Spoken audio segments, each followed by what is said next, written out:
How's the trip been so far? Yeah, Kenya's home. Yeah. Kenya's home. So it's great. Let me just say, I think to all of you, you don't know how lucky you are. Generally tends to be the case everywhere I go is people just don't recognize how lucky they are. So there are far worse off places for people who, like me and you, do what we do. And I'm not by any stretch of the imagination saying it can't get better. I'm not saying it's perfect, but I'm saying you're lucky. You're lucky. So that's all I'll say. I think we'd love you to qualify that statement because, well, yeah, why are we lucky? Why do you think this particular market is lucky? Well, let me put it to you this way, right? If you just look at the macros, the second largest economy now, it depends on whether or not you count the mathematics coming out of Lagos. But let's assume South Africa is no longer the largest economy in the continent. We're second largest. Over the past 10 years, we've had a less than 1% economic growth rate. Less than 1%. You can't build innovation-led enterprises in a macroeconomy that's not growing. You guys here, 44 million people, 40 banks. In South Africa, 65 million people, 5 banks. I go around here and I see retail chains.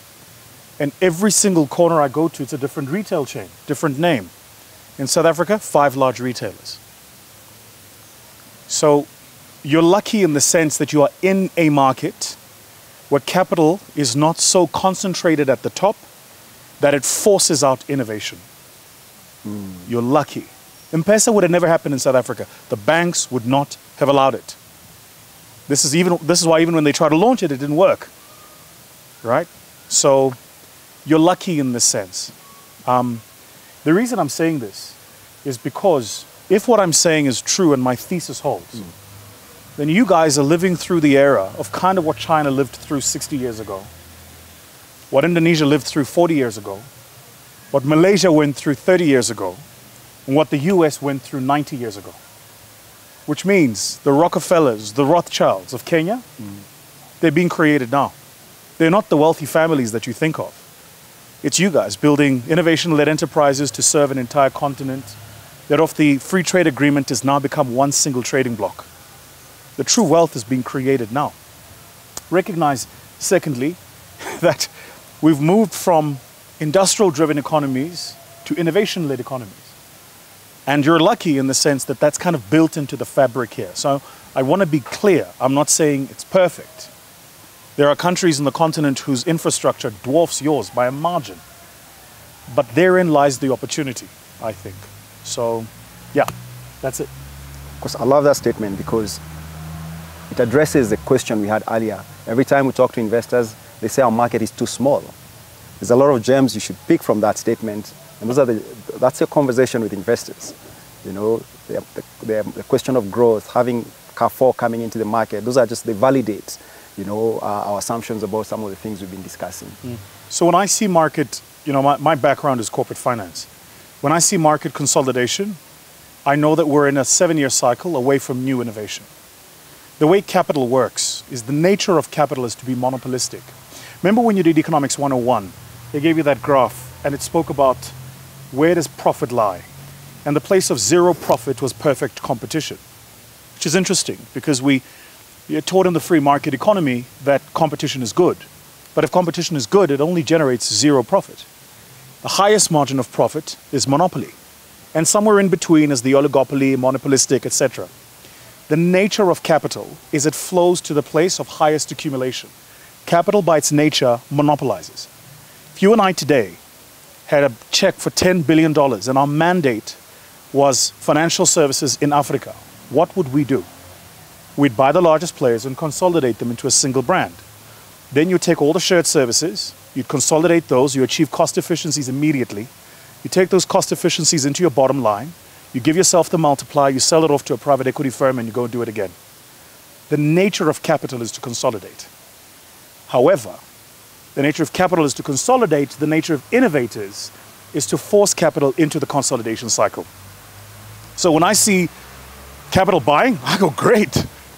Because what they're telling me is we're 7 years away Another cycle. From the next cycle of innovators, we're going to do the next thing they need to buy. Yeah. Because we're not going to stop innovating. So let them buy. So it gives us a path to exit very clear. And the point about it is this, right? No manager in any large corporate truly gets measured on innovation. They say they do, but none of them really do. They get measured to be, effective, efficient. If you innovate. Yeah, the old. I was about to say the CYA. It's so old, nobody gets fired for buying an IBM computer, right? So, I mean, if I think about your space, healthcare, the number of healthcare funds that I've seen GPs and LPs putting structures for over the past 2 years, unbelievable. Healthcare funds, frontier markets, global south. I mean, we talk about Africa, think about LATAM, think about APAC. All of those regions are under-resourced, under-serviced, and the only way you're going to reach more people is if you innovate. There's no other way. So my thing is this. Let the big boys sitting in head office buy. The more they buy, the more they create space for us to innovate, because what they cannot do is out-innovate innovators. They just can't exist in this world. None of you guys are in a tie, it's just me. You get what I'm saying? Like they can't exist in that world. They need the tie, they need the boardroom, they need the board packs, they need the board meeting that lasts 2 days. They need to smoke their cherry-flavored cigars and drink their cognacs. That's what and that's fine. Our role is to be the problem that they have to solve every 7 years. I think what it comes down to is innovation is inefficient, if you think about it. The process of innovation is inefficient. Inefficient, yes. Right? And so managers get rewarded for what? Efficiency. If you ask any manager, what's your job in this bank, in this pharmaceutical company, in this retail chain, their job is to deliver a better bottom line. But you're not running a business that's not yet cash flow positive, not because he doesn't know how to, it's because efficiency is not what he's after at the moment. He's after scale. The reason I make this point is the following. There is no such thing as a company that has been so efficient that it found its way to innovation. I've never seen it. And maybe it's just me. It can't work.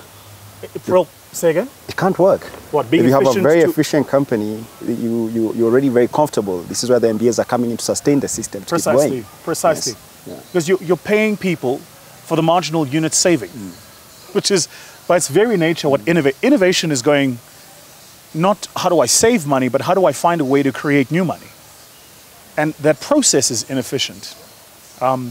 So what I'm saying is this, that, again, to my earlier point, the platform guys, I've been coming here for a long time. 15 years I've been coming here.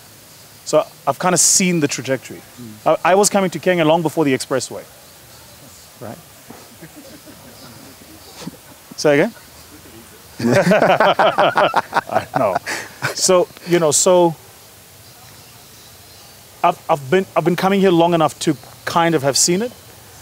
And you by the way made the comment about Nigeria being on your tail. They way past you. Way past you. Way past you. Because of inefficiency. Say again? And I think the reason they're way past us is they're extremely inefficient in a lot of things, so there's a lot of opportunity. 100%. So if you find an extremely efficient company, it's really, really hard for that company to innovate. What we noticed with Alibaba is that they have to take you as an innovator and put you very far from their campus in a small apartment. And that's how Ding Talk was built. First time I visited Ding Talk, it was in an apartment like that, not in the Alibaba campus. Until we're able to prove product market fit. And now you can come to campus and now plug into the entire infrastructure. Network. Yeah, so if you're very efficient here, then you can't even innovate internally. You have to put them away from even the people and culture because it's very different. Yes. So I agree with you completely. I think I was with you in Hangzhou in China at that particular point. Yeah, so I agree with you completely. This idea that especially as an early stage startup, do you think an early stage startup should hire MBAs before seed rounds, before product market fit? Look, I'm an MBA, so I've got to be careful. I know. I don't know. I think an MBA, like a medical degree or CA or CFA, is nothing more than a system of thinking. But more important, it's proof point that the person is able to start and finish something. you nailed it. But I would never hire an MBA because they're an MBA. I'd hire somebody because they have the propensity and the character, the personality for the role. They just happen to have an MBA, right? It's and I think that the problem becomes that when you fundraise your first $1 million, $2 million, the first attempt is I need highly qualified staff members. So the budget becomes higher. You're paying $5,000, Yes. and they probably now come in to straighten, to bring the efficiency and not the growth that you really need at that stage to pursue your Series A. Sure. You know, if there's one thing I always say, if there's one thing Black Panther proved, was that there is a marketplace for African identity. The only people who didn't get that memo were Africans. The rest of the world always knew this. Always knew this. You know, this is why The Lion King was a blockbuster movie. The first time with Kiswahili, the second one with Xhosa, right? It's, the rest of the world is curious about us. Genuinely curious. We were in Vegas, I was speaking at a huge fund managers conference. Average fund manager size, $10 million, right? Over 1,000 people in the room. You can aggregate what size of pool. I was the only person there talking about the continent. And my session was full. The rest of the world is curious. So there is no resistance really, in particular in North America. Europe has its own issues. In particular, you know, kind of that Francophone, French, Belgium, they've got their own set of shit. Excuse the lingo, but the rest of the world is genuinely curious about us.